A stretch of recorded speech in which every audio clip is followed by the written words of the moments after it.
పరిశుద్ధుడవగు దేవా, పావన శక్తుడ దేవా, పావన మర్య దేవా, మమ్మను కనికరింపుము.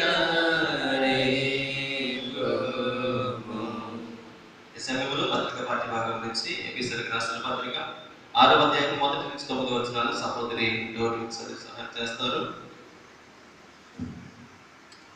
ఈరోజు కొరకు ఏర్పాటు చేయబడిన వాక్య పాఠ్య భాగం ఎఫెసీయులకు రాసిన పత్రిక 6వ అధ్యాయం 1 నుండి 9 వచనములు ఈ విధంగా రాయబడి ఉంది. పిల్లలారా, ప్రభువునందు మీ తల్లిదండ్రులకు విధేయులై ఉండి, ఇది ధర్మమే.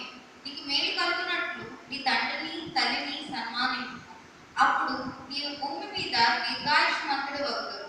ఇది వాగ్దానముతో కూడిన ఆజ్ఞలలో మొదటిది. తండ్రులారా, మీ పిల్లలకు కోపము రేపక ప్రభు యొక్క శిక్షణలోను బోధలోను వారిని పెంచుడి. దాసులారా, యథార్థమైన హృదయం గలవారే భయముతోనూ వణుకుతోనూ క్రీస్తునకు వలె శరీర